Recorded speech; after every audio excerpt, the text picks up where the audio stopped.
Hello दोस्तों, welcome to my YouTube channel global word. अगर आप लोग भी सीखना चाहते हैं कंप्यूटर से जुड़े हुए सभी कोर्सेज वो बिल्कुल फ्री, तो सब्सक्राइब करिए हमारे चैनल को और बेल आइकन को ऑन करिए, क्योंकि मैं लाने वाला हूँ आप लोगों के लिए कंप्यूटर से जुड़े हुए सभी कोर्सेज वो बिल्कुल फ्री। तो चलिए स्टार्ट करते हैं आज का टॉपिक, जिसका नाम है पेरोल। और मैं आप लोगों को बताने वाला हूँ पेरोल को टैली और एक्सेल पे कैसे यूज़ किया जाता है। मैं टैली के डाटा को एक्सेल पर लाने वाला हूँ इस वीडियो में। चलिए स्टार्ट करते हैं। मुझे यहाँ से टैली ओपन कर लेना है। ठीक है, यहाँ पे मेरी कंपनी ओपन है, ग्लोबल इंटरनेशनल कंपनी। ठीक है, सबसे पहले मुझे क्या करना है, सबसे पहले चलिए जान लेते हैं कि पेरोल होता क्या है।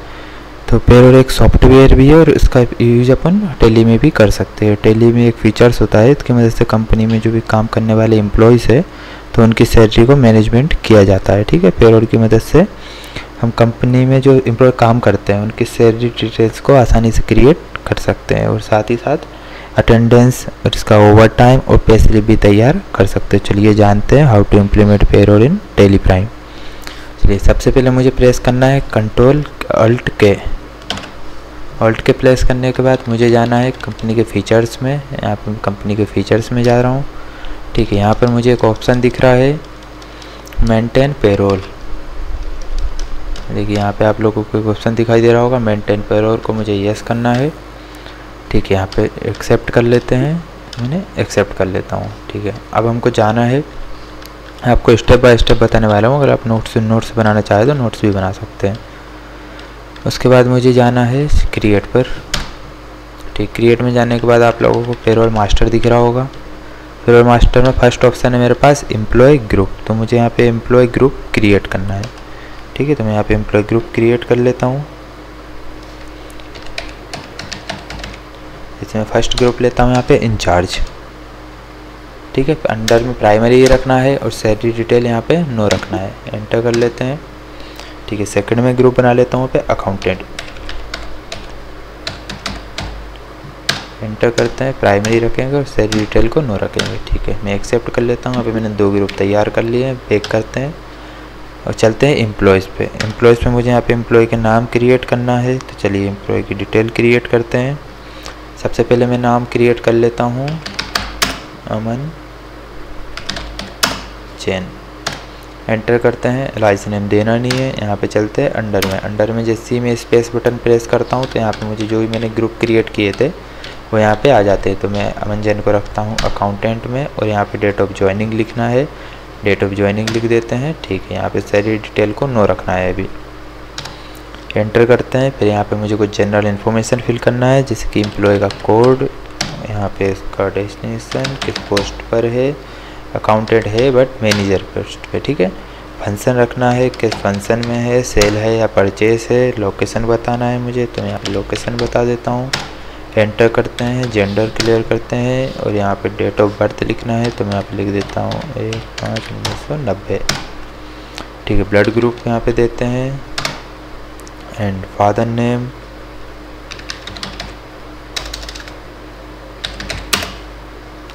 आरव जैन।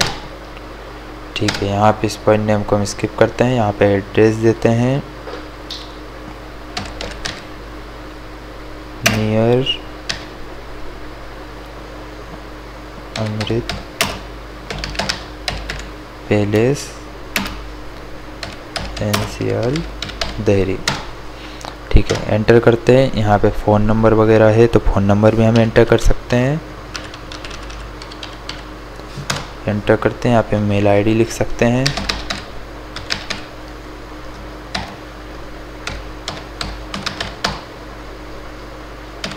ठीक है, मैं यहाँ पे मेल आईडी एंटर कर दिया है। यहाँ पे अगर बैंक डिटेल है तो अपन बैंक डिटेल भी प्रोवाइड करवा सकते हैं। अदरवाइज हम टैक्सेशन पे चलते हैं। एक कुछ डिडक्शन होते हैं और कुछ अर्निंग्स होती है जो कि हम कंपनी देती है। ठीक है, तो सबसे पहले देखते हैं इनकम टैक्स नंबर, जिसको बोला जाता है पैन नंबर। तो यहाँ मैं पैन नंबर एंटर कर देता हूँ। पैन नंबर आप लोगों को पता होगा 10 अंकों का होता है। यहाँ पे आधार कार्ड नंबर 12 अंकों का होता है।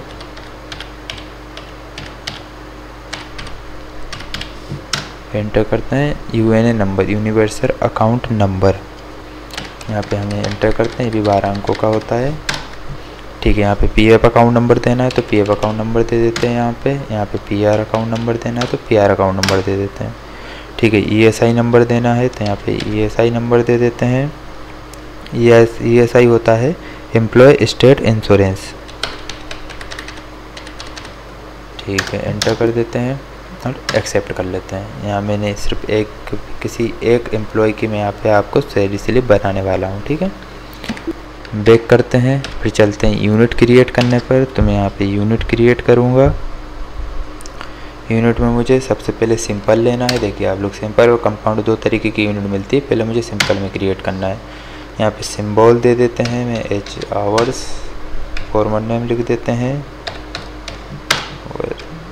ठीक है, यहाँ पे इसको नॉट एप्लीकेबल रखते हैं। नंबर ऑफ डेसिमल दे देते हैं 2 या अपन इसको 0 भी कर सकते हैं। ठीक है, एक्सेप्ट कर लेते हैं। ठीक है, मुझे सेकंड जो यूनिट बनाना है वो बनाना है मिनट की। यहाँ पे मिनट लिख देता हूँ, नॉट एप्लीकेबल 0 ही रखते हैं। ठीक है, नेक्स्ट बना रहा हूँ मैं hours of 60 minute. Hours of 60 minute, enter करते हैं। फॉर्मल नेम देते हैं। देखिए आपको जो ये वाली यूनिट बनाना है ना, इसको आपको कंपाउंड में बनाना है। ठीक है, आवर्स में ले लेंगे 60 hours, 1 hours of 60 minute, enter कर देते हैं। ठीक है, हम बैक करना है। अब अटेंडेंस प्रोडक्शन टाइप पे चलते हैं। अटेंडेंस प्रोडक्शन टाइप पे आपको बनाना है प्रेजेंट, एंटर करते हैं। लाइस में कुछ नहीं देना, अंडर में प्राइमरी रखेंगे। क्या कर देंगे, अटेंडेंस लीव विथ पे, एक्सेप्ट कर लेते हैं। अब बनाना है लीव, लीव में प्राइमरी रखेंगे अंडर में, और यहाँ पे कर देते हैं लीव विदाउट पे, एक्सेप्ट कर लेते हैं। नेक्स्ट बनाते हैं ओवर टाइम, क्या करते हैं, अपन को रखना है इसको प्रोडक्शन के बेस पे। ठीक है, आवर्स ऑफ 60 मिनट, एक्सेप्ट कर लेते हैं। नेक्स्ट बनाते हैं पे हेड। ठीक है, पे हेड बनाना स्टार्ट करते हैं। सबसे पहले बनाना है मुझे बेसिक सैलरी, एंटर करते हैं। देखिए अर्निंग्स होती है एम्प्लॉय की, तो यहाँ पे अर्निंग्स फ्रॉम एम्प्लॉयज़ करेंगे। एंटर फिक्स्ड होती है तो फिक्स रखेंगे। कंपनी का क्या है, इनडायरेक्ट एक्सपेंसेस, क्योंकि सैलरी पेड अकाउंट को मैं बता चुका हूँ आप लोगों को, इनडायरेक्ट एक्सपेंसेस में आता है। ठीक है, नेट इफेक्टेड सैलरी को यस रखना है। फिर यहाँ पे चलते हैं, जो अपना पे स्लिप शो होने वाला है वो किस नाम से शो होगा, बेसिक सैलरी के नाम से ही रखना है तो बेसिक सैलरी रखेंगे यहाँ पे। ठीक है, इस इन्फॉर्मेशन को नो रखना है। यहाँ पे अपन को ऑन अटेंडेंस करना है। ठीक है, और यहाँ पे करना है प्रेजेंट, एंड यहाँ पे सिलेक्ट करना है मंथ। ठीक है, यहाँ पे करना है यूज डिफाइन। ठीक है, 26 हमको बताना है कितने दिन प्रेजेंट रहा है, क्योंकि महीने में 4 तो संडे होते हैं। अप्रैल मंथ काम बना रहे हैं तो 4 संडे होते हैं, टोटल 26 दिन प्रेजेंट रहा है। ठीक है, नॉर्मल राउंडिंग रख लेते हैं, एंटर और एक्सेप्ट कर लेते हैं। ठीक है, नेक्स्ट बनाना है हमें ओवर टाइम पे, OTP के नाम से कर देता हूँ मैं। एंटर, ए भी एम्प्लॉय की क्या होती है, अर्निंग्स होती है, इसलिए अर्निंग्स में रखेंगे। फिक्स नहीं होती है, वेरिएबल होती है, तो इसको वेरिएबल में रखेंगे। ठीक है, कंपनी के लिए इनडायरेक्ट एक्सपेंसेस ही होता है तो इनडायरेक्ट एक्सपेंसेस रखेंगे। फिर यस रखना है, और आपको यहाँ पे ओवर टाइम पे वही नाम रहने वाला है। ठीक है, यहाँ पे नो रहेगा, और इसमें मुझे सिलेक्ट करना है on production. On production select करने के बाद मुझे सिलेक्ट करना है ओवर टाइम, एंड यहाँ पे नॉट एप्लीकेबल है, आप नॉर्मल राउंडिंग भी रख सकते हैं। ठीक है, नेक्स्ट मुझे बनाना है TA, एंटर करते हैं। ये भी अर्निंग्स होती है, इसका फुल फॉर्म होता है ट्रेवल अलाउंस, एंटर करते हैं। ये भी फिक्स्ड होता है तो इसको भी फिक्स की कैटेगरी में रखेंगे। कंपनी के लिए इनडायरेक्ट एक्सपेंसेस होता है। ठीक है, यहाँ पे नेट अफेक्टेड सैलरी को तो यस रखना है, पे स्लिप TA के नाम से दिखेगी, गिल्टी ड्यूटी को नो रखना है। यहाँ पर हमें सिलेक्ट करना है एज कंप्राइज्ड वैल्यू। ठीक है, यहाँ पे नोट एप्लीकेबल रख देते हैं। देखिए ऑन करंट अर्निंग टोटल, जो भी अपनी अर्निंग्स है उसका टोटल बताएगा यहाँ पे। ठीक है, एंटर कर देते हैं। इफेक्टिव डेट लिख देते हैं यहाँ पे। ठीक है, यहाँ पे डेट लिखने के बाद मुझे परसेंटेज पूछा जाएगा तो मैं परसेंटेज में लिख देता हूँ 10%, एंटर कर देते हैं और एक्सेप्ट करते हैं। नेक्स्ट मुझे बनाना है DA का बनाते हैं, एम्प्लॉयज़ ऑफ अर्निंग। ये भी हमारा होता है DNS अलाउंस, जिसको महंगाई भत्ता बोलते हैं। ठीक है। अर्निंग्स होता है, ये भी फिक्स होता है। साथ साथ कंपनी का क्या है, इनडायरेक्ट एक्सपेंसेस है, यहाँ पे रखना है। ठीक है, यहाँ पर रखेंगे एज कंप्राइज्ड वैल्यू। ठीक है, मल्टीप्ली के बाद दे देते हैं ऑन करंट टोटल अर्निंग पे रखते हैं, इफेक्टिव डेट देते हैं और यहाँ पे परसेंटेज में हम इसको बता देंगे 12%। एंटर करते हैं और एंटर एक्सेप्ट कर लेते हैं। ठीक है, नेक्स्ट मुझे बनाना है HRA। अर्निंग्स फिक्स होती है, HRA का परफॉर्म होता है हाउस रेंट अलाउंस।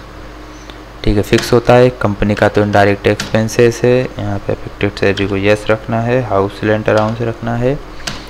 ठीक है, एज कंप्राइज्ड वैल्यू क्लिक करना है, नॉट एप्लीकेबल रखेंगे। यहाँ पे क्या होता है, अर्निंग होता है तो अर्निंग यहाँ पे रखना है। ठीक है, डेट रखते हैं, परसेंटेज सिलेक्ट करते हैं और 15% यहाँ पे कर देते हैं। एंटर करते हैं और इसको एक्सेप्ट कर लेता हूँ। ठीक है, नेक्स्ट हमें बनाना है PF। एंटर करते हैं। PF अब क्या होता है, डिडक्शन होता है ना, तो एम्प्लॉय स्टैट्यूटरी डिडक्शन में रखेंगे इसको। एंटर करते हैं, क्या होती है हमारी करंट लायबिलिटी होती है, तो करंट लायबिलिटी में इसको रखेंगे। एंटर करते हैं PF। ठीक है, एंटर कर लेते हैं एज कंप्राइज्ड वैल्यू। एंटर। यहाँ पे क्या होता है, डिडक्शन होता है ना हमारा, तो हम इसको किस में रखेंगे, डिडक्शन में रखेंगे। ठीक है,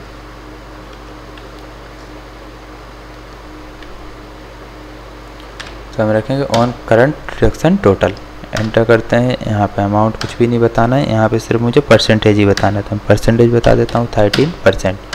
एंटर कर देते हैं, एंटर और इसको एक्सेप्ट कर लेते हैं। ठीक है, नेक्स्ट मुझे बनाना है ESI बना लेते हैं। ESI कितना होता है, 1.25%। ठीक है, कटता है, ये भी डिडक्शन है। एंटर करते हैं। एंटर करते हैं, ये हमारा क्या है, डिडक्शन है, एम्प्लॉय स्टैट्यूटरी डिडक्शन है, तो हम इसको एम्प्लॉय स्टैट्यूटरी डिडक्शन में ही रखने वाले हैं। ठीक है, ये क्या है, एक तरीके का ये बोल सकते हैं अपन है लायबिलिटी है। ठीक है, तो हम इसको करंट लायबिलिटी में रखेंगे।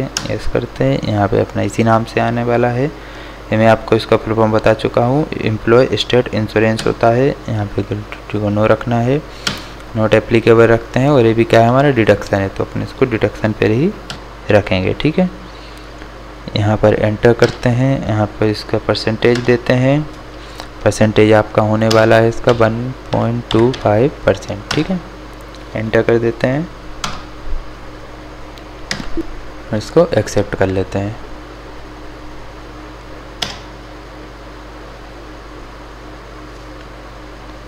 ठीक है, बैक करते हैं। यहाँ पे अभी और भी कुछ बनाना है नहीं, हमारा कंप्लीट हो चुका है। एक बार चेक कर लेते हैं कि हमने सब सही बनाया है कि थोड़ा बहुत मिस्टेक भी है, तो ठीक है देख लेते हैं। देखने के लिए चलते हैं अल्टर में। अल्टर में जाने के बाद मैं यहाँ पर जाता हूँ पे हेड में जाने के बाद मैं चेक कर लेता हूँ मेरा सैलरी है। ठीक है, एम्प्लॉय सब कुछ ठीक है यहाँ तक। ठीक है, ओवर टाइम ESI देख लेते हैं एक बार, ESI सब ठीक है। ठीक है, देखिए इसमें थोड़ा चेंजेस कर लेते हैं। ऑन स्पेसिफाइड फॉर्मूले पे क्लिक करते हैं और यहाँ पे सब क्या कर लेते हैं, सिलेक्ट कर लेते हैं। सिलेक्ट क्या क्या करना है, बेसिक, यहाँ पे बेसिक भी सिलेक्ट करना है हमें, DA भी सिलेक्ट करना है, HRA भी सिलेक्ट करना है, OT भी सिलेक्ट करना है, PF,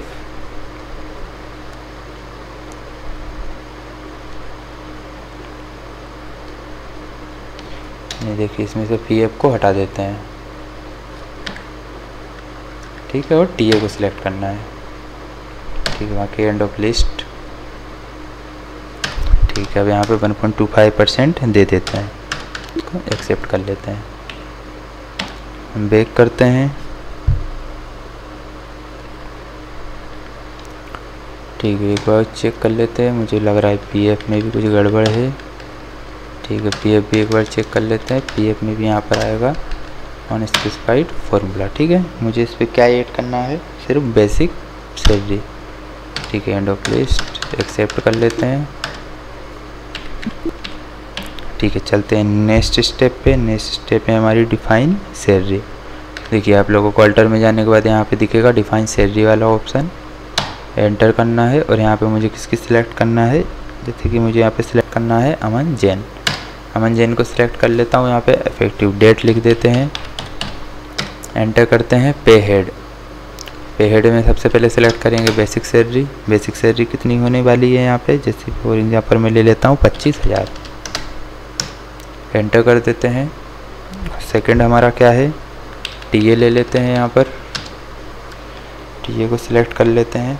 टीए के बाद हो जाएगा डीए, डीए के बाद हम ले लेते हैं एचआरए। फिर मैं अर्निंग्स ले लेता हूँ। अर्निंग्स के बाद इसके बाद ले लेते हैं ओटी। ठीक है, ओटी का हमारा यहाँ पे मुझे बता देना है, जैसे कि टोटल मंथ में हुआ है 80 आवर्स। एंटर करते हैं। फिर उसके बाद मुझे डिडक्शन का यूज़ करना है, तो पीएफ ले लेते हैं। पीएफ के बाद लेते हैं ईएसआई। एंटर कर देते हैं और एंड ऑफ लिस्ट। ठीक है, इसको एक्सेप्ट कर लेते हैं। हमने एक्सेप्ट कर लिया है। नेक्स्ट हमें चलना है बाउचर्स में। यहाँ पर बाउचर्स में चलते हैं और मुझे प्रेस करना है F10। F10 का जैसे मैं प्रेस यूज़ करता हूँ तो यहाँ पे लिखा आता है आपको पेरोल बाउचर। पेरोल बाउचर में मुझे मिलता है अटेंडेंस। ठीक है, तो मुझे यहाँ पे अटेंडेंस लगाना है। यहाँ पे अटेंडेंस लगा देता हूँ। किसकी लगाना है, अमन जैन की। तो मैंने अमन जैन को सिलेक्ट किया। पहले प्रेजेंट टाइम दे देते हैं। Present time 26 days. यहाँ पे अमन जैन फिर सिलेक्ट करेंगे। अब लगाएंगे लीव। इसका लीव कुछ भी नहीं है तो इसको छोड़ देते हैं। एंटर करते हैं। फिर सिलेक्ट करते हैं और उसका ओवर टाइम। ठीक है, ओवर टाइम का इसने कितना दिया हुआ है अपना 80 आवर्स। एंटर करते हैं और एंड ऑफ लिस्ट करके इसको एक्सेप्ट कर लेते हैं। ठीक है, मुझे बैक करना है। बैक करने के बाद हम चलेंगे यहाँ पर अपने पेमेंट देने के लिए। पेमेंट देने के लिए कहाँ पर जाना है आप लोगों को,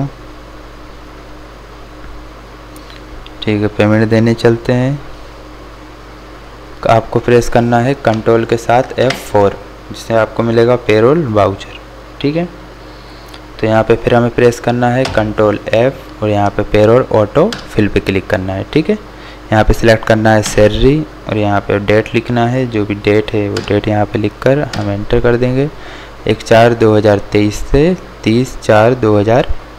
देखिए अब 30 तो इसमें एक्सेप्ट नहीं करता है, तो हमें यहाँ पर लिखना पड़ेगा 1/5/2023। ठीक है, एंटर करते हैं। यहाँ पे सिलेक्ट करना है हमको ऑल आइटम्स। यहाँ पे एम्प्लॉय नेम यहाँ पे सिलेक्ट कर लेते हैं, जो भी हमारा मोड रहने वाला है कैश। और यहाँ पे कर देते हैं हम बैंकिंग डिटेल को नो। ठीक है, आप लोग देखिए यहाँ पे जो भी हमारी सैलरी थी वो ऑटोमेटिक आ चुकी है। ठीक है, यहाँ पे अपना देख रहे हैं आप नरेशन में पे पीरियड भी आ चुका है 1 अप्रैल 2023 से 1 मई 2023 तक। ठीक है, हम इसको एक्सेप्ट कर लेते हैं। ये हमारा पे स्लिप तैयार है। चलिए अब देखने के लिए कहाँ पर जाना है मैं आप लोगों को बता देता हूँ। सबसे पहले जाएंगे डिस्प्ले मोर रिपोर्ट में। उसके बाद जाना है हमको पेरोल रिपोर्ट। पेरोल रिपोर्ट में जाने के बाद पे स्लिप पर क्लिक करना है। और किसका पे स्लिप देखना है मुझे, अमन जैन का। जैसे मैं अमन जैन पे क्लिक करता हूँ तो ये देखिए उसका पे स्लिप हमारे सामने आ चुका है। ठीक है, अब इस पे स्लिप को मैंने आप लोगों को बताया था कि हमें जो पेरोल है उसको एक्सेल पे कैसे लाया जाता है, मैं वो आपको बताने वाला हूँ। तो चलिए स्टार्ट करते हैं। हमारे सबसे पहले आपको प्रेस करना है Alt-E। जैसे ही आप Alt-E प्रेस करते तो आपको यहाँ पे एक ऑप्शन मिलता है करंट। ठीक है, यहाँ पे मुझे एंटर करना है। मुझे जाना है इसकी सेटिंग्स में। सेटिंग्स में जाने के बाद आप लोग नीचे जाएंगे तो आप लोगों को एक फाइल फॉर्मेट के नाम से ऑप्शन मिलेगा। ये देखिए यहाँ पे फाइल फॉर्मेट मिल जाता है। यहाँ पे मुझे एक्सेल सिलेक्ट करना है। यहाँ पे आप लोगों को और भी बहुत सारे ऑप्शन मिल से जाएंगे, जैसे कि आप लोगों को एक्सेल सीट पे लाना है, HTML पे लेकर जाना है, JPEG बनाना है या इमेज वगैरह बनाना है, PDF बनाना है, XML डाटा रखना है। तो मुझे यहाँ पर अभी देखना है कि एक्सेल पे लाने के लिए, तो मैं एक्सेल पे लेकर जाता हूँ इसको। ठीक है, मैं इसको कंट्रोल A से ऑल एक्सेप्ट कर लेता हूँ और यहाँ पर सेंड पे क्लिक करते हैं। देखिए जैसे ही मैंने सेंड किया तो मेरे यहाँ पे रो और कॉलम नंबर काउंट होने लगे हैं और हम पहुँच जाते हैं एक्सेल पे। देखिए आप लोग पे सिर्फ हमारा पूरा एक्सेल पर आ चुका है। ठीक है, यहाँ पे टोटल अर्निंग्स भी बता रहा है, टोटल डिडक्शन भी बता रहा है और जो हमारी ग्रॉस सैलरी है वो भी बता रहा है। ठीक है, तो अगर मुझे इसमें अब कंडीशनल फॉर्मेटिंग का यूज़ करना है तो इसके लिए मैंने एक्सेल पे अलग से एक वीडियो बनाई है। ठीक है, तो आप लोग वो देखिए, उसमें पूरा आपको होम टैब में कंप्लीट करने वाला हूँ। ठीक है, फिलहाल में मैं इस पर थोड़ा कंडीशनल फॉर्मेटिंग को कलर वगैरह कर देता हूँ जिससे कि मुझे क्लियर दिखे। ये देखिए अब, और मैं यहाँ से इसका प्रिंट निकालना भी आप लोगों को बताता हूँ। कंट्रोल P जैसे ही मैं करूँगा तो यहाँ पे देखिए मैं यहाँ पे बता देता हूँ कि अपना प्रिंट जो निकलेगा वो कितना निकलने वाला है। ये देखिए, ठीक है, तो ये था हमारा आज का टॉपिक पेरोल। ठीक है, वीडियो अच्छी लगी तो वीडियो को लाइक करिए और चैनल को सब्सक्राइब करिएगा। मिलते हैं नेक्स्ट वीडियो में।